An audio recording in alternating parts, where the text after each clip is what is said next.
আরে রামচন্দ্র সেতু বেঁধে যখন বানররা, হনুমানরা সবাই সেতু তৈরি করছে, পাথর ছুঁড়ে ফেলছে, রাম বললেন আশ্চর্য, আমার নাম করে সবাই পাথর এই সমুদ্রে ভাসাচ্ছে আর পাথরগুলো দাঁড়িয়ে ভাসছে, সেতু তৈরি হচ্ছে। রাম বললেন কি, আচ্ছা আমি একটু ফেলে দেখি না ভাসে কিনা। উনি একটু গোপনে চারিদিকে চেয়ে পাথর ফেললেন, তো পাথর ডুবে গেল। হনুমান বলল, প্রভু আমি তোমার পিছন ছাড়ি না, আমি ক্যামেরায় তুলে নিয়েছি এই দৃশ্য।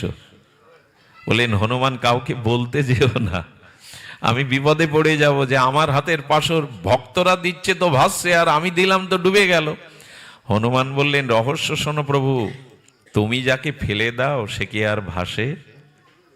তবে তোমার হাতেই পাথর ভাসবে, সিমেন্ট না দিলে ইট দাঁড়ায় না। দাঁড়ায় কি?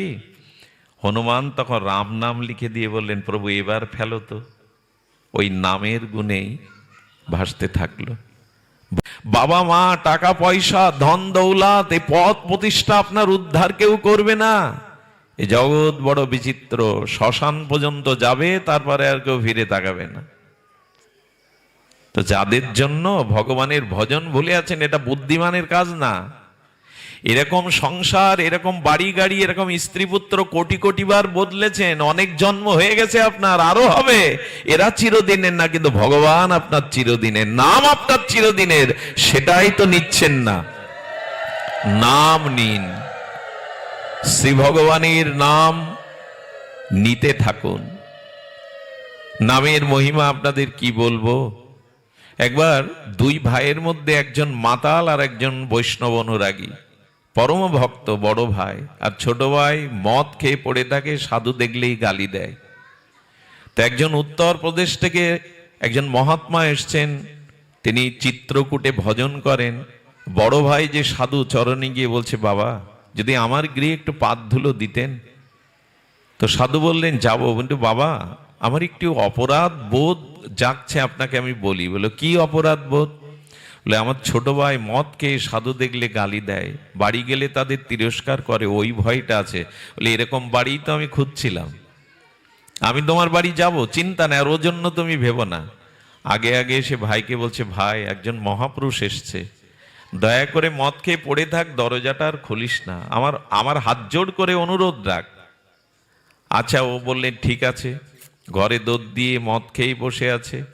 বৈষ্ণব সেবা হওয়ার পরে, সাধু সেবা হওয়ার পরে সাধু বললে, তোমার ছোট ভাইয়ের কাছে একটু নিয়ে চলো। বলে খবরদার, ওদিকে যাবেন না, ও গালি দিয়ে দেবে, অপরাধ করে যাবে, ওদিকে দেবেন না। বলে ওইখানেই তো যাওয়ার জন্যই তোমার বাড়ি এসছি।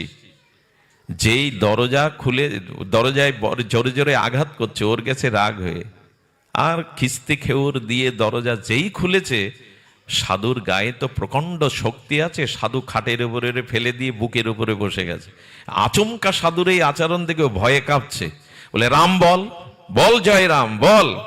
ও বলছে না, মেরেই ফেলবো তোকে। যখন ওই রকম মুষ্টিবদ্ধ করেছে, ভয়ে ভয়ে বলেছে, জয় সিয়ারাম। বলে যা, তোর উদ্ধার হয়ে গেল,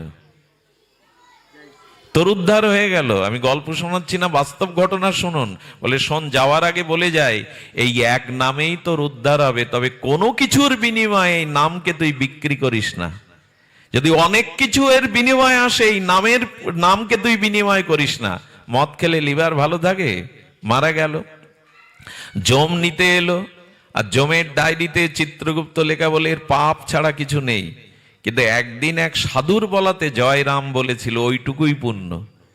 তখন জম বলছে, আচ্ছা ভগবানের একটি নামের পূর্ণ ফল কি, এটা আমার জানা নেই, আমি যদি দ্বাদশ জনের একজন, কিন্তু আমার জানা নাই। তখন এই পাপীর আত্মাটাকে নিয়ে আর যম মহারাজ গেলেন ব্রহ্মার কাছে। ব্রহ্মা বললেন, আমি জপ করার সময় পাই কই, ভগবানের নাম নেওয়ার সময় পাই কই, সৃষ্টিকার্যের অত বেদ পাঠ করি, আর আমার সময় কই। বলেন ভগবান শিব পঞ্চমুখে নাম করেন, তার কাছে চলুন, যে এক রাম নামের কি মহিমা, গল্প নয়, ব্রহ্মাও জানে না।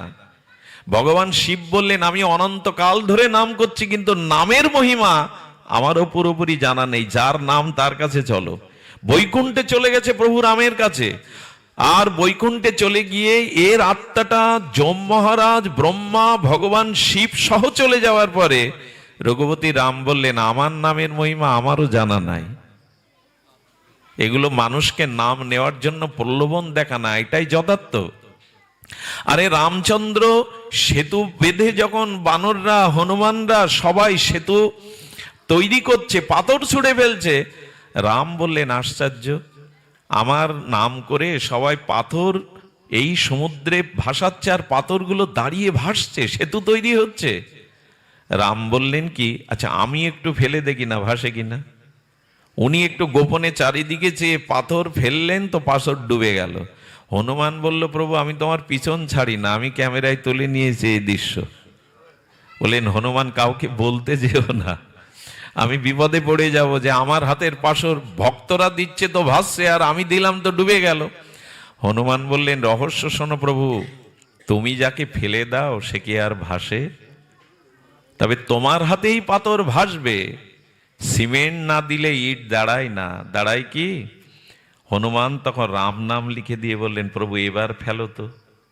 ওই নামের গুণেই ভাসতে থাকলো। ভগবানও জানেন না আমার নামের মধ্যে কি ক্ষমতা, কি শক্তি ক্রিয়া আছে, এটা ভগবানও জানেন না। তখনই ও বুঝলো, ওই সাধু বলেছিল এই নাম কখনো বিনিময় করে বিক্রি করবে না, আজ নামটা রেখেছি বিদায় আজ বৈকুণ্ঠ পর্যন্ত এসেছি। রাম বললেন, একবার আমার কাছে যারা আসে তাদের আর ফিরে যেতে হয় না, ওখানে এখানেই রেখে দাও। এটা আপনাদের লোভ দেখানো হচ্ছে না, প্রলোভন দেখানো হচ্ছে না, এই হলো নামের মহিমা।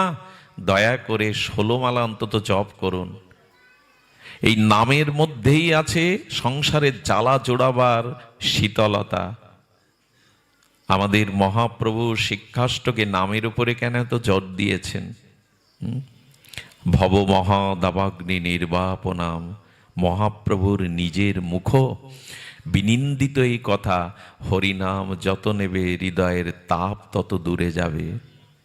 সুধীবৃন্দ, আমাদের স্বামী প্রণবানন্দ ভারত সেবাশ্রমের প্রতিষ্ঠাতা আচার্য, এনার বাড়ি ছিল আমাদের বৃহত্তর ফরিদপুরের মাদারীপুরে।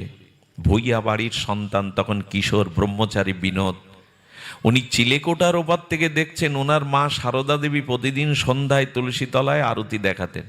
আচ্ছা, আমার মা এই গাছটাকে পূজা করে, প্রণাম করে, আরতি দেখায় কেন? বিনোদ সাধু পরবর্তীতে যিনি স্বামী প্রণবানন্দ রূপে জগৎখ্যাত হয়েছিলেন, 20 বছরে সিদ্ধি লাভ করেছিলেন, শিবকল্প অবতার, প্রণাম মঠ বা ভারত সেবাশ্রমের প্রতিষ্ঠাতা। উনি বললেন আমি পরীক্ষা করব, তাই চিলেকোটা থেকে থুতু ফেললেন তুলসী গাছে। সাক্ষাৎ বিষ্ণু প্রকাট হয়ে তার জ্যোতিতে, ওইখান থেকে ওই জ্যোতি দেখে পুড়ে পড়ে গেলেন চিলেকোটা থেকে। মা কাঁদছে কোলে করে, আমার বিনোদ আর বেঁচে নেই। আধা ঘন্টা পর বিনোদের জ্ঞান ফিরল। মার হাত ধরে ঘরে নিয়ে বলল, মা তুলসী তুলসী না, সাক্ষাৎ ভগবানই ওর মধ্যে বাস করেন, আমি নিজে দেখেছি। এই জন্য যেখানে যত প্রণাম মঠ আছে দেখবেন একটা তুলসী বেদী থাকবেই। তুলসী সাক্ষাৎ ভগবানের প্রেয়সী, তাই যার গলায় তুলসীর মালা নাই, ভক্তি দেবীর কৃপা হতে সে বঞ্চিত। আমি আপনাদের কাছে মালা বেচতে আসিনি, আমি দীক্ষা বাড়াতে আসিনি যে আপনারা দীক্ষা নিন। কিন্তু তুলসী এমন একটা মহিমা জানেন, যে তুলসী বৃক্ষ শরীর রক্ষা করে, দেহ রক্ষা করে, ওই শুকনো তুলসী কাঠ যদি চিতায় এক বিন্দু দেয়া হয়, অনন্ত পাপ থাকলেও মুক্ত হয়ে তিনি ভগবত ধামে গমন করেন। তুলসীর মহিমা এমন বলা হয়েছে। শুকনো তুলসীর কাষ্ঠে যদি কেউ একটু প্রদীপ, তুলসীর কাষ্ঠে একটু ঘৃত দিয়ে যদি আরতি করে, ভগবান প্রসন্ন হয়ে যান, দেখা দিয়ে দেন। এই জন্য অন্তত এইটা ধারণ করুন। গুরুদেবের প্রসাদী একটা তুলসী মালা, এতে সোনার চেন পরতে আপনার গর্ব হয়, আনন্দ হয়, অথচ যা কৃষ্ণ ভক্তি দেবে সেই নিষ্ঠা আপনার। অনেকের অজুহাত কি জানেন? অনেকের ওই যে, যদি কোনো নববিবাহিতা স্ত্রী বলে আমার ভেতরে স্বামীর প্রতি ভক্তি আছে, আমি বাইরে শাখা সিঁদুর পরতে যাব কেন, লোক দেখাতে যাব কেন, এ কথাটি ঠিক হয়? কোন সদবারামণি বলে, তেমন কোন মানুষজন এটা না বলে, আমার ভক্তি তো ভেতরে আছে, বাইরে মালা নিতে যাব কেন? জানেন, মেয়েরা যদি সিঁদুর পরে, হাতা শাঁকে দেয়, এতে স্বামীর আয়ু বৃদ্ধি হয়, এতে তার অমঙ্গল দূর হয়। এটা আজও হয়। মানুষ এখন গ্রহ দোষ দূর করার জন্য মাদুলি, তাবিজ, কত কি লেখা মাথার তলে রেখে দেয়, বলে এইসব না, ঋষিরাই যে শাঁখা সিঁদুর দিয়েছেন এটা শুদ্ধভাবে স্মরণ করলে, এটি মনন করলে স্বামীর আয়ু বৃদ্ধি হয়। এগুলো আর কাকে বলবেন? স্বামীর যাতে রোগ না হয়, দীর্ঘায়ু হয়, মনে মনে চাই, অথচ আচরণ করি না। তেমন তুলসীর মালা গলায় দিলেও ভগবান প্রসন্ন হন। এটি কাঠ না, এটা বৈকুণ্ঠের চিহ্ন। শুনে রাখুন, লিখে রাখুন হৃদয়ে। খুব গর্ব করেই বলছি, যার কণ্ঠে তুলসীর মালা আছে, যমলোকে আপনাকে যেতে হবে না, লিখে নিন। ভগবান আদেশ দিয়েছিলেন, যাদের কণ্ঠী আছে, তুলসীর মালা আছে, যম তোমাকে নির্দেশ দিলাম, মরার পরে তাদের অধোগতি হবে না, এটা ভাগবত বলেছে, লিখে নিন।